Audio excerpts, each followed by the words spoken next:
Dear Prime Minister, dear Justin Trudeau, dear Deputy Prime Minister Chrystia Freeland, dear Minister for Foreign Affairs Melanie Joly, dear Ambassador Dion, Ambassador Descotes, dear Ambassador Heusgen, dear Mrs. Donselmann of Allianz, who has made it possible for us to host this event at the Allianz Forum at the Brandenburg Gate. Thank you very much for giving us the opportunity to meet here in this building. Esteemed members of the Diplomatic Corps, distinguished guests, Canada and Germany are closely linked, of course, in NATO, in which Canada, together with all other allies, protected the freedom of West Berlin and West Germany for decades, and together with others made the peaceful reunification of our country possible. It's a special honor for Atlantik-Brücke and Munich Security Conference to welcome you, dear Justin Trudeau, as our guest of honor today to talk about the situation in Europe. Atlantik-Brücke turned 70 this year, and we are pleased that the pillars of that bridge are built on a firm and stable foundation on both sides of the Atlantic. And I'm especially proud that on this occasion I can announce that we have a founding of an Atlantik-Brücke Canada as an independent sister organization. Ladies and gentlemen, hardly any other country is as closely linked to the European ideas of the Enlightenment and its ideas of freedom, democracy, and human rights as Canada is. And occasionally, I thought sometimes Canada is more European than some of our European member states. Therefore, please allow me, just because my former colleague Chrystia Freeland is among us, it would be a good signal just now if after more than 5 years the German Bundestag would finally ratify the free trade agreement CETA.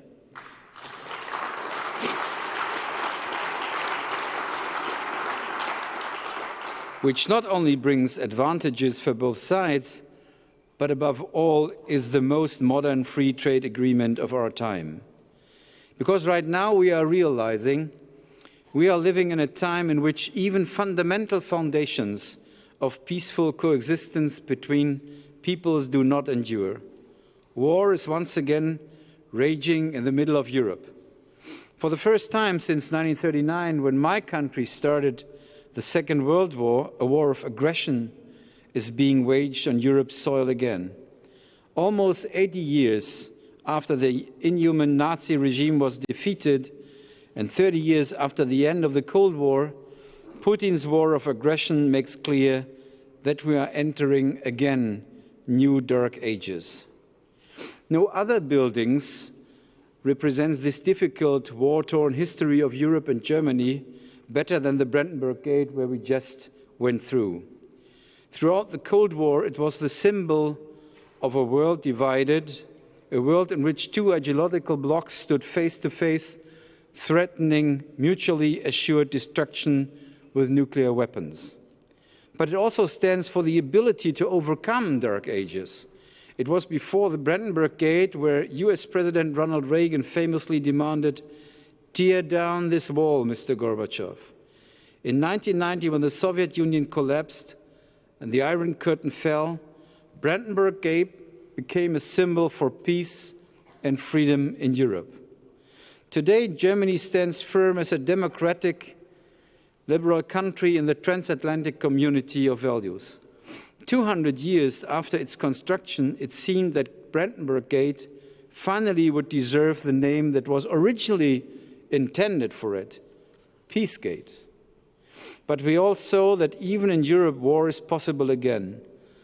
Even though Russia had moved well over 150,000 troops to Ukraine's border since last year, until 10 days ago, we did not want to believe that Vladimir Putin would dare to invade its neighbor, or that wars of aggression could return to Europe. Russia's president's war of aggression is not about Ukraine, but about reconstituting his country as a great power, especially in Europe. He wants to determine the future and fate of Europe again, and it's not the old Soviet Union that serves as his model for this, but Tsarist Russia. Russia's president thinks in the categories of the 18th and 19th century, wages a war with the means of the 20th century, and believes that he can determine the 21st century with it. The conflict with Russia is not about a war of the West against Russia, as Russian propaganda likes to publicly proclaim. Russia is waging a war against all fundamental norms of international law. If the world community allowed this to happen here in Europe, it would be a dangerous lesson for other autocracies in the world. For this reason, we are grateful for all those who condemn this war of aggression and use their opportunities to stand by Ukraine and increase the pressure on Russia's president to finally stop his war of aggression. War is horrible. We feel for the war's innocent victims and admire the brave and courageous Ukrainians standing firmly against the aggression. But we also feel for those in Russia and Belarus that oppose this war and their autocratic regimes, but who cannot express their opinion without having to fear for their freedom and their life. But we must not lose faith in ourselves and the ability of our liberal and free societies to withstand the anachronism of war and autocracy. There is a future. This is precisely why, in this dawning 21st century, the transatlantic partnership is taking on a new significance. We have shown before that a peace gate can be built. If we stand together and never give up or believe that a better world is possible, we can overcome the darkness of war and conflict again. What is clear, however, is that Europe and its member states, especially Germany, must assume a greater role in maintaining Europe's security and peace. I'm glad that my government has now taken bold steps in this direction and shown its resolve to address the tectonic geopolitical shifts stretching beyond Europe and the Euro-Atlantic that we are witnessing at the dawn of the 21st century. And I'm sure, dear Prime Minister Trudeau, you will give us now important guidance on how we can further strengthen the transatlantic community and work together to secure freedom, peace and prosperity in all parts of Europe. Thank you very much for coming and for your commitment.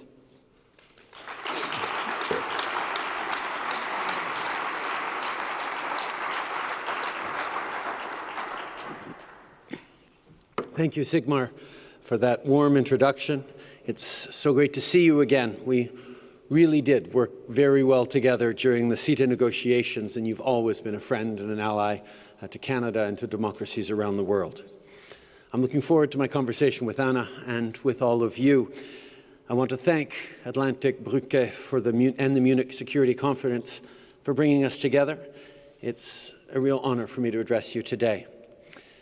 It's also very good to see Ambassador Heusgen today. Christoph, I will always remember that during your final closing speech at the UN Security Council, you chose to take part of your time to call once again for the freedom of Michael Kovrig and Michael Spavor, two Canadians who were arbitrarily detained in China. Thanks in part to your advocacy and the advocacy of friends and allies around the world, those two men are at home now. Thank you, Christoph.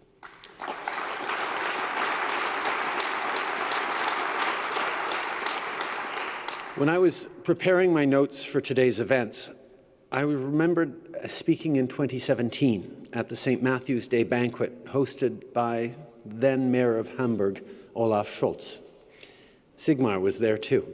He actually delivered remarks right before me that night too. The world has changed in the intervening 5 years, but what I said then remains true today. Canada and Germany have long been partners on the world stage because we share a progressive vision of the world. We understand the importance of international cooperation and partnership, and we value the rule of law. and democracy. It's great to be back in Berlin today. Of all places, the people of Berlin know what it is to fight for democracy. I don't have to tell you how much work it takes, because you already understand that democracy never happens by accident. And as we're reminded now, it certainly doesn't continue without effort. When Vladimir Putin launched a full-scale invasion of Ukraine, he violated Russia's international treaties, and he attacked the values that form the pillars of all democracies. This kind of brazen disregard for law and human life is a massive threat to Europe and to the world. Au cours des 80 dernières années, nous avons collectivement établi un ensemble de règles et d'institutions pour assurer la stabilité et la paix dans les affaires internationales. Nous l'avons fait pour protéger les gens et donner la meilleure garantie possible de respect et de liberté à tous nos citoyens. Ce sont ces règles et institutions qui sont aujourd'hui ouvertement menacées. President Zelensky and the Ukrainian people who are demonstrating so much courage and resilience, they're not only defending their country, they're defending the democratic values that are so important to all of us. They're standing up to authoritarianism, and Canada and Germany stand with them. With our allies and partners, we've put in place the toughest sanctions ever imposed on a major economy. We're making sure Putin is held accountable for his actions. Canada also remains unwavering in our support for NATO. We're supporting NATO's efforts to protect Euro-Atlantic security, democracy, and the rules-based international system we worked so hard to build together. Last month, Chancellor Scholz made a historic announcement to shift German policy to meet the challenges of today, including by supporting Ukraine with lethal aid and military equipment. While Canada and Germany have stepped up to help defend Ukraine, so has all of Europe. Under the leadership of President von der Leyen, a proud European and a proud German, the European Union is mobilized to defend democracy. And in this, Germany and the European Union can count on the full support of Canada. Now, Vladimir Putin is undoubtedly a threat to Ukrainians and a threat to people beyond their borders. But even as we are clear-eyed about the challenge he represents, we mustn't despair. Because at its best, democracy is always stronger than authoritarianism. But if we're going to be honest with each other, democracy hasn't exactly been at its best these past few years. Even as we're fighting Putin's invasion, we need to recommit ourselves to the work of strengthening our democracies. Apathy, cynicism, misinformation and disinformation, declining voter turnout, mistrust in our institutions. It's our job to rebuild that trust, to give people reasons to have faith in our institutions, to get involved in civic life. We can't let fear, anxiety, and envy overcome the hope, the earnest optimism that is necessary for democracies to thrive. We can't settle for simplistic answers to complex problems. We can't let nativism distract from the hard work of building better systems and real solutions. These challenges are not easy for any of us, but addressing them head-on is essential. Ce matin, le chancelier Scholz et moi avons réaffirmé notre volonté de défendre les démocraties et lutter contre la désinformation. Le Canada et l'Allemagne vont accroître leur contribution au mécanisme de réponse rapide du G7 annoncé à Charlevoix, en portant une attention particulière aux pays visés par les tactiques malveillantes de la Russie. Soyons clairs, la propagande et les cyberattaques nuisent à notre économie et minent la confiance des gens envers nos institutions. Vivre en démocratie, ce n'est pas quelque chose qu'on peut tenir pour acquis. Il faut être constamment vigilant pour défendre nos valeurs et les institutions qui les protègent. We all have a responsibility to deal in facts and to fight the flood of disinformation and manipulation. While social media has a profound positive effect on society, it also has a role in enabling harmful content, like hate speech and misinformation. Domestically, our government is working on new legislation to address online harms. This year, Canada is chair of the Freedom Online Coalition, and our goal is to encourage the public to have informed and meaningful engagement in society, both offline and online. We all have more work to do. In the 1930s, Thomas Mann described how democracy is built on the respect for the infinite dignity of each individual. One of the most powerful ideas Canada hopes to share with the world is our deep and abiding belief in diversity. Not only do we believe in it, we embrace it. Although that's not to say we have it all figured out. We're making progress, but there is always more work to be done on fighting systemic racism, on gender equality, on defending LGBTQ2 communities, on reconciliation with Indigenous peoples. Last summer, Mary Simon became the first Indigenous Governor-General in Canada's history. When she was in Germany for her first state visit just a few months ago, she led Canada's delegation at the Frankfurt Book Fair. Because it's only through sharing knowledge and listening to Indigenous people's perspectives that we can hope to fully achieve reconciliation. That's why we need to stay open to hearing their truths and honoring their stories through books, oral history, and celebrating together their culture. The respect for the infinite dignity of each individual means no one should get left out. And this is also true for people who hold different political views. We all need to commit to more listening and less shouting. Diversity of ideas helps us learn from one another. Talking with people who think differently from us is how we challenge ourselves. And challenging ourselves is how we grow. So by strengthening our open, inclusive societies, everyone benefits. Democracy benefits.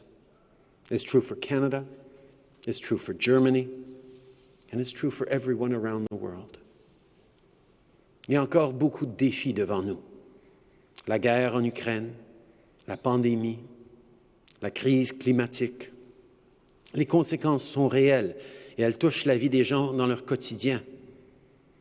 Pour affronter ces crises, nos démocraties ont besoin d'être solides et robustes. Et nous devons continuer de travailler ensemble.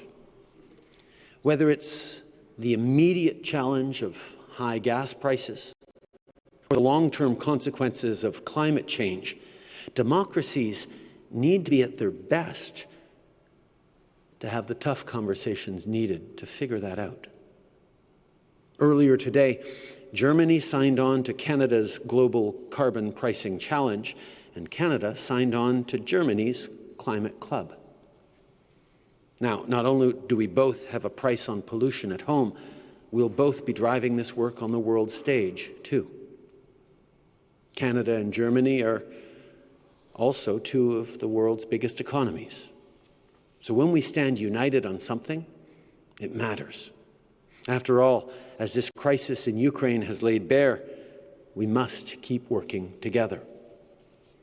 I know that European leaders have been calling for acceleration in the shift to clean, sustainable power as Putin tries to hold a continent of homes hostage over oil and gas. So I want to commend the leadership of Chancellor Scholz to halt the certification of Nord Stream 2 Russian pipeline. This was not an easy decision, but it was the right decision. You will not bend to intimidation, and you will find a path forward on a secure and sustainable energy future. You've made your vision clear, and Canada will stand with you. My friends, as long as we don't take our democracy for granted, as long as we keep working to make it better, as long as we stay united, we needn't ever feel intimidated by tyrants. Over the past years, Putin made the mistake of seeing disagreements as division and debates as weakness. It's actually our greatest strength. This Friday will mark 2 years since the World Health Organization declared COVID-19 a pandemic. This health crisis has been a challenge unlike any other, but it also showed how people stepped up for one another. Everyone rolled up their sleeves and worked together. That is the story of the pandemic. We worked together, just like we're seeing now from people all around the world offering to welcome Ukrainian refugees and send humanitarian aid. Vladimir Putin made serious miscalculations.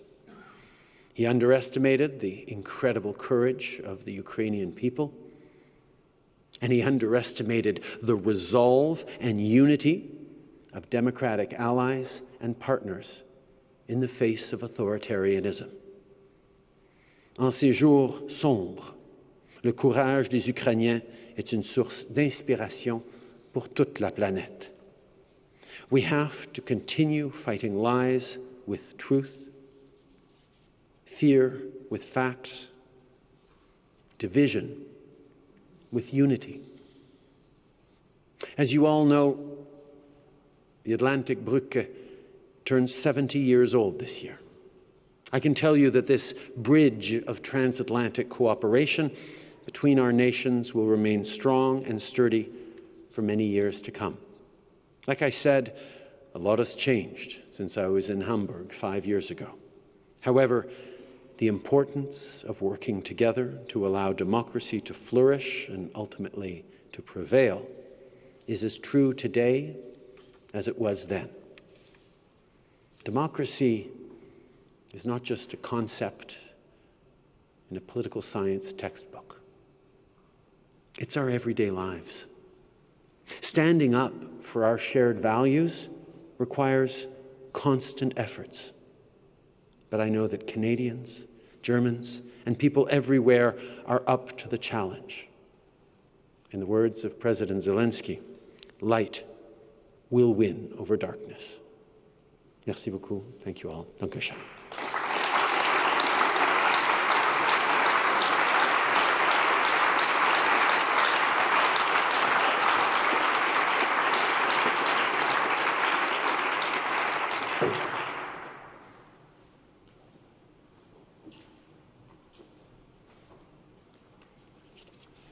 Mr. Prime Minister, this is a very tough act to follow. Thank you very much for a wonderful, wonderful speech.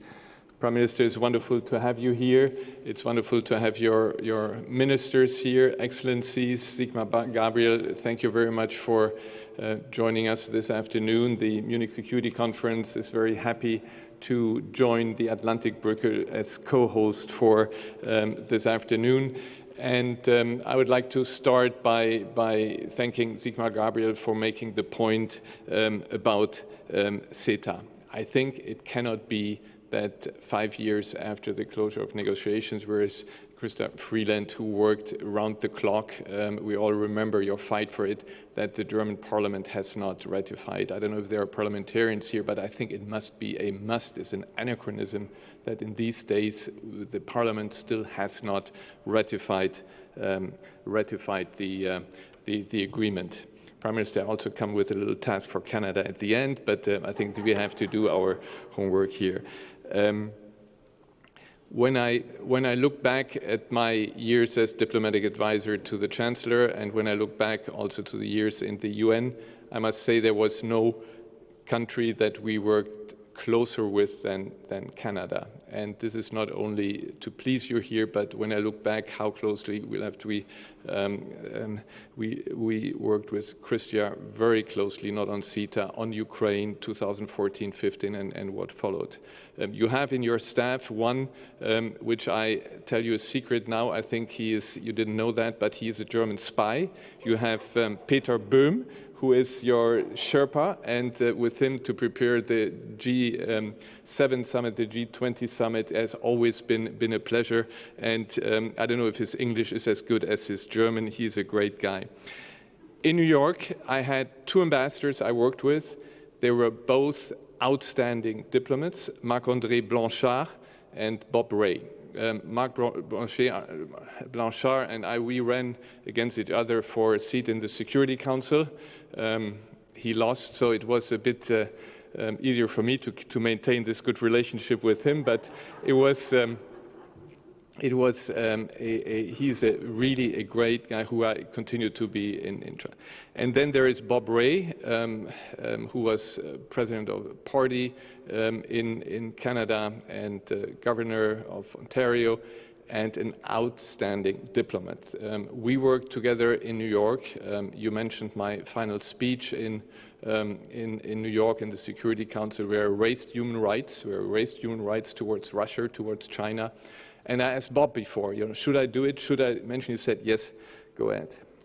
Prime Minister and all my colleagues, I have a certain disappointment when I asked my 9-year-old son this morning, told him I'm supposed to give a speech here on Canada. I asked him, what do you know about Canada? And I thought that he would say Pierre Trudeau or Christoph Freeland, said Alphonso Davies. So he is, for those of you who do not follow soccer, he is the left defense of Bayern Munich. He won the Champions League in 2020, hero of my son, so this stays in the family. Now, more seriously, I don't want to give a long speech. You have said it all. This was a wonderful speech that you. I think that we are we live in very tough times. I think that many of us, also diplomats who have been around for some time, have not been in as a critical situation as we are in today. I totally agree what you said, Prime Minister, about democracy is always stronger, but we have to make sure that we prove that our democracy is more efficient, it works, people feel represented. What you said about apathy, misinformation, mistrust, it's all right. But also, I wanted to say to echo what you said on diversity. We live in Berlin, the Germans here, most of them. Berlin is also an example of diversity, and I think Germany has, just as Canada has, enormously benefited from diversity. Going back to soccer, without diversity, we wouldn't have won the World Cup in 2014.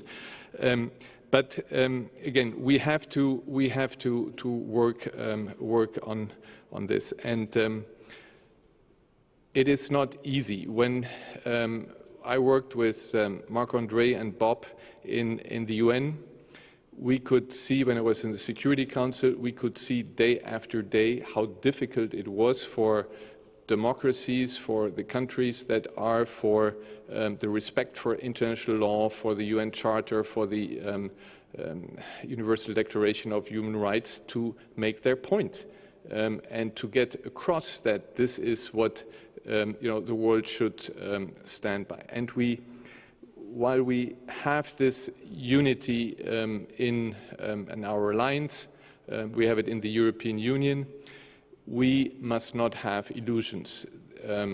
Our enemies are very tough. They are fighting very hard to win not the soul and the minds, but the budgets, the influence, the support for authoritarian leaders.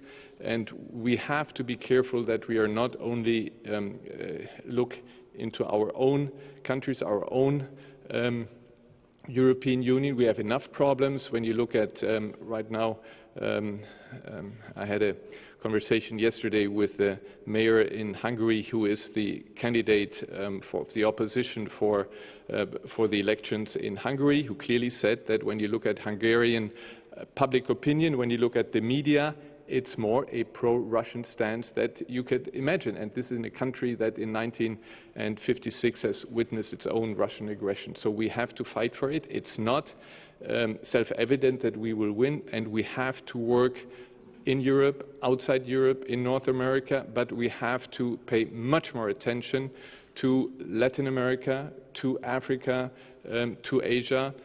We have also to reach out. It's not enough that we work here, and as I said before, there is no other partner that we work better with who stands up for the same values as Canada did.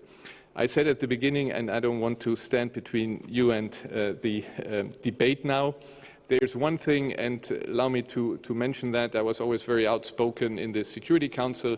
There's one thing which always hurt me, and that was when we discuss at the UN, Christian, you know it, the Foreign Minister knows it, when we discuss about the reform of the Security Council. I deeply believe that we need, if we believe in the UN, we need to reform the composition of the Security Council because it doesn't reflect the realities of this world. And it always made my heart bleed that I saw Canada, together with some other friends, aligning themselves with China in preventing to at least have text-based negotiations. That is a text which differs with several options in it, so that we can actually enter into negotiations. China always tries to prevent that, and unfortunately also Canada, Christian and the Foreign Minister, together with some other countries, also were stood on the brakes. I think we have to change that. From a personal view, I think that the Canadian position on substance, on the reform, is one that I would personally subscribe to. I don't speak for the Foreign Ministry anymore, but I think you have to go for it. So let me make this plea for something that I was working very hard on while I was in New York.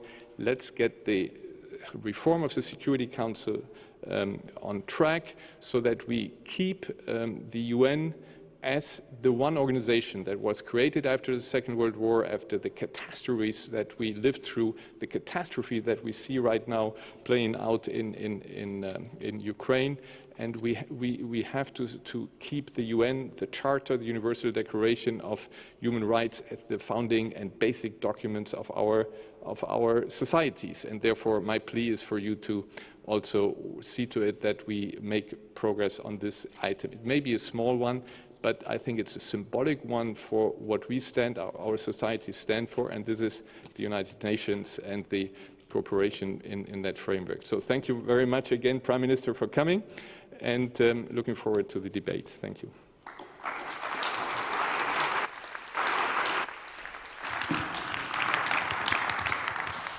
Oh, thank you very much, Prime Minister, for taking a few questions from the audience. And from me, my name is Anna Sauerbrei. I'm a foreign editor with the German weekly newspaper Die Zeit. I would like to start with the one question that is, I think, on all of our minds right now, and that is the question of your assessment of the situation in Ukraine. Do you think Ukraine can win this war? Will Ukraine survive as a sovereign country?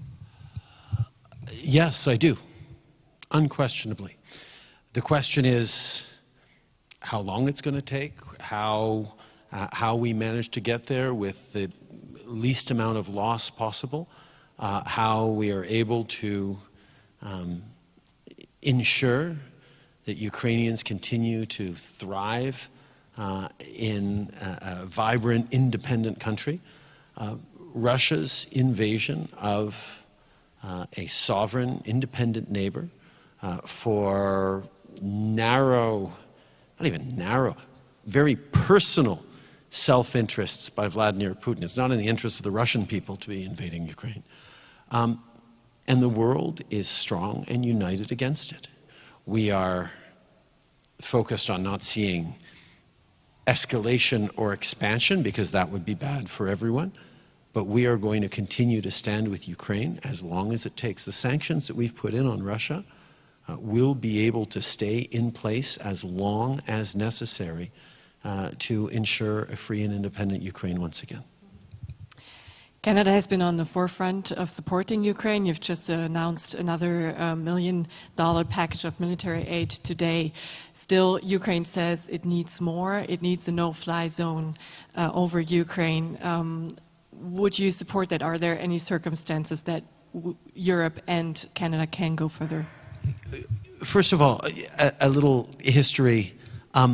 Canada supports Ukraine for two reasons. One, because we have shared values, a shared desire to stand up for what is right, and it is wrong to illegally, arbitrarily violate the territorial integrity and sovereign of a democratic country that is choosing its own path forward. So we stand because of the wrongness of what Putin is doing, but we also stand for very personal historical reasons. After Ukraine itself and Russia, Canada has the largest number of Ukrainian descendants in the world. In early 20th century, a massive wave of migration of Ukrainians came and settled the Canadian prairies primarily, including Christia's ancestors, and built Canada in a very real and tangible way. And the pride of Ukrainian Canadians continues to this day, and the concern and preoccupation and heartache that Ukrainian Canadians are feeling with this violation of their homeland is palpable. So yes, we will continue to stand up and support in every way we possibly can. But NATO has made the determination, and we agree and stand with NATO, that direct conflict between NATO planes or fighters and Russia would not bring about a better outcome for Ukrainians, nor would it bring out a better outcome, especially for the rest of the world. That the crippling sanctions we are putting forward, the condemnation of the world, and let us be clear, yes, this is a European conflict, but it has ramifications around the world. And in my conversations, and in my foreign minister and finance minister's conversations with people around the world, from African leaders to Asian leaders to everywhere, the principles at play here, this sort of neo-colonialism that Putin is engaged in, this violent overturning of rules and principles that we all agree to abide by through the UN Charter, is a threat to stability, prosperity, and peace everywhere around the world. And that's why an unprecedented condemnation of 141 countries at the UN is a clear signal that we are all not backing down from this fight. One last question from me, maybe. You can get yourselves ready to ask your questions. But I wanted to ask about something that Europeans are very scared about, and that is Vladimir Putin's threat to use nuclear weapons. He has put Russia's nuclear forces on a special regime of combat duty. Do you take that threat seriously? Does your government take that threat seriously? We always take all potential threats to Canada extremely seriously, and the threat of nuclear war is one that Canada has long stood against. Back in history, we were one of the few countries many decades ago that was offered nuclear weapons in the Cold War, and we chose to say no. We steadfastly decided that nuclear armaments was not the right path forward for us, and obviously not for the world either, but we continue to make sure that we're doing everything we can to avoid that. The concern is that Putin is in a situation where there's no easy out for him, because the path to victory is extremely unclear right now. Even if he were to be able to occupy all of Ukraine, the crippling sanctions that the world has put on Russian leaders and on the Russian economy means that over the coming years of the very difficult occupation of Ukraine, Russians will continue to suffer tremendously because of Vladimir Putin. So we just need to continue to look for negotiated outcomes, look for a way to de-escalate, but we are going to do that in a way that recognizes the fundamental violation of international law that Putin is responsible for, and let Ukrainians decide on the path they want forward. The international community is busy leaning in and talking and trying to look for paths through this, but nothing about the Ukrainians without the Ukrainians is something that we have to stay true to. Thank you. I've got one question here in the second row. Please introduce yourselves and make it brief, because the Prime Minister and his delegation have to leave on time. Sorry, here's a mic for you. Oh, I see. My name is Christian Krinky, and I studied at the international law 60 years ago, or a little bit more than 60. And at that time, the leading professors and the leading thinking in the world was international law and Völkerrecht. Gewalt prevails over Recht. That means so much, well, you know what it means, that military power is more important. And this all has changed now. This all has changed now. And my feeling is you not personally, but you too, are condemned to win this. And that's the only thing which we ask you, to use all your fantasy that you can choose to win this delicate issue that we have at hand. And the question, some of our people in the community still think that something like, again, like in the 62 times, that Gewalt is prevailing over Recht. And that we do everything in this context, and you are one of the key players. So we put all trust on you, but the game is not over till it's over. So I wish you all luck, and thank you if you will do it. Thank you. I think for a lot of citizens, they said, well, Russia just invaded militarily Ukraine. Surely, if you want to stand for Ukrainians, the response has to be military. Well, actually, we have more and better tools than that now. The power we have, that we have built up over the past 75 years of unprecedented peace and stability around the world, means that we have the tools to damage the Putin regime far more effectively than we ever could with tanks and missiles. That they chose to overturn 75 years of rules-based order of peace, and by ensuring that they do not benefit from the growth and the prosperity that those 75 years of peace and stability has given the world, is one of the best ways to make sure that they lose, and that's exactly what we're doing. So thank you for your words.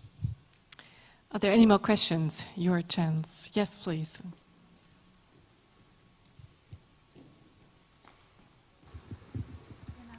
Sorry. Hello, my name is Martin Klingst. I was a US correspondent for Die Zeit for many years, and now I'm a fellow with the Atlantik-Brücke. And I would like to know from you, there's a dispute going on whether, the International Court of Justice and the International Criminal Court of Justice should be, or should be called for take action. And I would like to know your stand on this. And the second question is, how many refugees is Canada willing to take? Canada very much believes in, of course, the International Court of Justice and the ICC, the International Criminal Court as well. I think they are both extremely useful, one state versus state in the International Court of Justice, but also for holding Putin himself accountable for the war crimes he is committing presently in Ukraine. The ICC will be extremely important. And in terms of refugees, Martin, thank you for asking. As you well know, Canada is a country that was built by people fleeing war, persecution, or just looking to build a better life for themselves. And it has been a tremendous strength of our country, going back decades, whether it was accepting Vietnamese refugees fleeing in 1980, whether it was more recently Syrian refugees or Afghan refugees, or any number of waves of people who've come to this country, Ukrainians back in the turn of the century. Contributed to building our country, and we have done extraordinarily well with that. And we will be open to accepting as many Ukrainians as want to come to Canada. We have created a 2-week process where Ukrainians anywhere in Europe can apply to not just come to Canada, but to be able to work and study and integrate into society far beyond a regular visitor's visa. We know many Ukrainians will choose to go home, hopefully soon, when the crisis passes. But many, hopefully, will choose to also stay in Canada and continue to contribute to our country, as many are focused on contributing to the countries that are welcoming them in all around Europe. It's not quite as easy because you can't get to Canada by land. So the first stop is somewhere in Europe, but we're making sure that that second stop is able to be Canada for those who wish to. I think we can take one last very brief question. Maybe two more. We'll take two more? All right, that's good. On the left side to the aisle, lady with a scarf. Hello, I'm Sivin Janssen from the German Foreign Office. I was previously posted in Ramallah, soon going to Ghana. Anyway, thank you so much for being here today. We certainly find all ourselves in a very uncertain present and not only uncertain future, which is sometimes quite worrying. I feel like when we look at Putin, just pretty much 2 weeks ago, we realized what kind of irrational actor we are dealing with. And when we look at the past, there were a lot of red flags, looking at assassinations, looking at Georgia, looking at Central African Republic, at Syria especially. Do you think we really missed those? Should we have acted differently? And would this, I don't know, maybe have changed the situation somehow we are in today? I think there's lots of reflections we have to have. I think there should be a reasonably high bar for countries to choose to take a stand against other countries making decisions.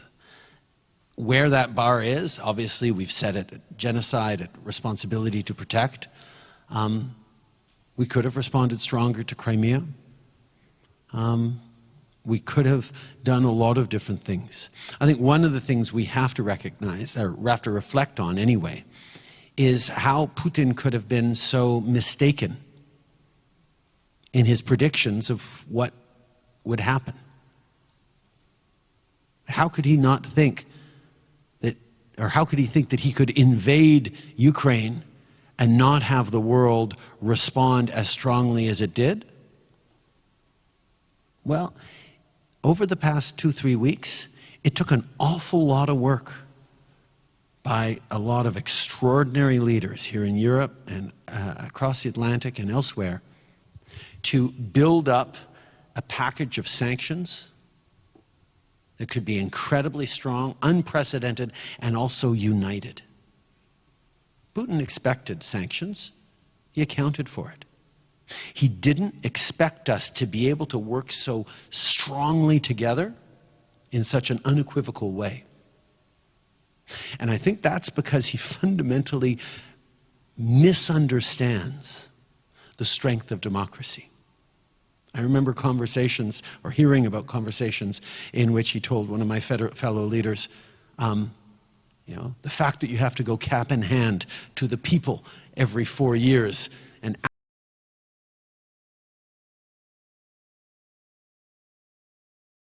you questions every day and challenge your authority just shows how weak you are, how incapable you are of actually doing big things, doing decisive things. That's Putin's misunderstanding of how strong democracies actually are. What he saw as disagreements and division are actually robust debate and a capacity to do things with free and strong and determined citizens willing to stand up for the rights that have benefited them so much.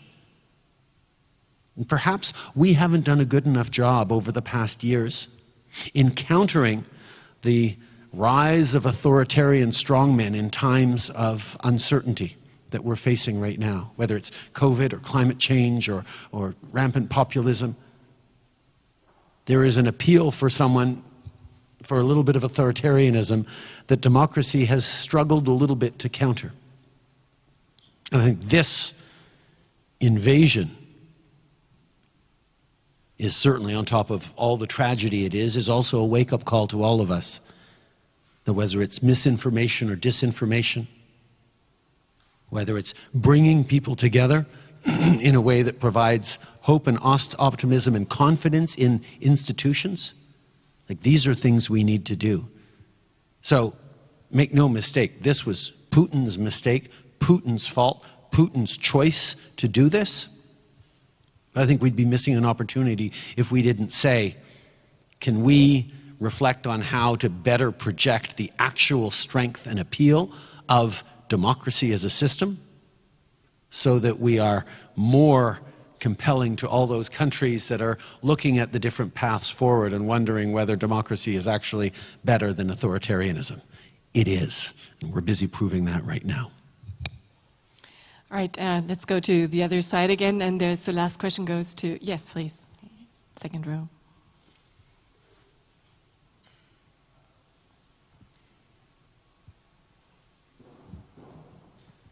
Thank you very much. Prime Minister, you made reference to CETA, as did Ambassador Heusgen, as well as Sigmar Gabriel. So as a trade lawyer and partner with Baker McKenzie and a board member of Atlantik-Brücke, I'm of course very interested to hear an update from you, or Christian actually.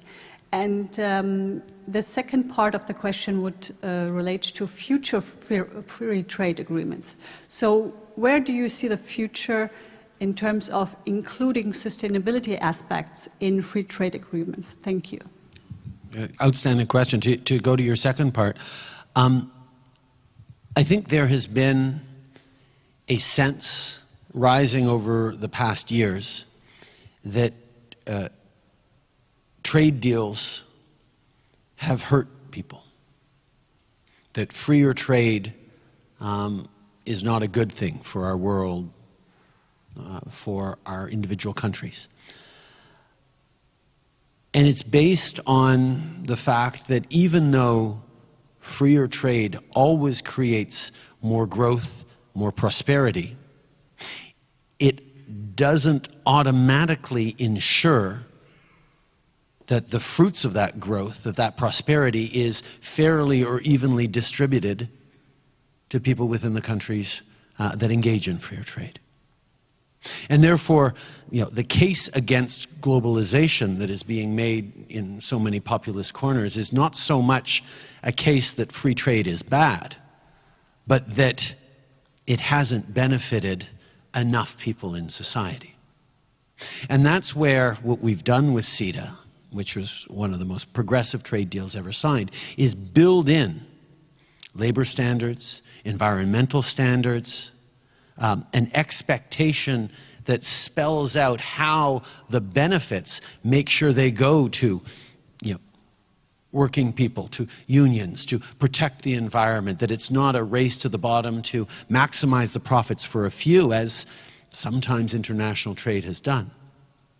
But instead is actually opportunities for small businesses to engage in more trade, for workers to find better jobs and better careers, for people to understand that the connections around the world do create more wealth that can benefit everyone. And that's the challenge we tried to tackle with CETA. And quite frankly, over the past 6 years, 7 years, something like that, since I've been in office, since 2015, 7 years now, we actually became the only G7 country with a free trade deal with every other G7 country in the world. And we did it at a time where people were turning towards protectionism and against globalization. The way we were able to do that was by making a case for trade that benefits everyone, for growth that benefits everyone. And that certainly was at the heart of CETA. And in terms of ratification, CETA is right now about 90 or 95% in place. Businesses in Germany, in countries across Europe and in Canada are benefiting from CETA in massive ways, and we're seeing the trade balance go up. But there are final formalizations that come with ratification, which would be a good thing, and my single argument always on this is I meet regularly European progressives who say, oh, we believe in free trade. We're just not big fans of CETA. And my question for them is, if you can't agree to a free trade deal with progressive, forward-thinking, friendly Canada, and how can you imagine that you'd be in favor of a free trade deal with anybody else? You can't say you're pro-free trade and say, oh, but not with Canada. Come on. And that argument tends to carry the day. Merci beaucoup tout le monde. Thank you so much. Thank you very much, Prime Minister. Thank you. And thank you all for your questions.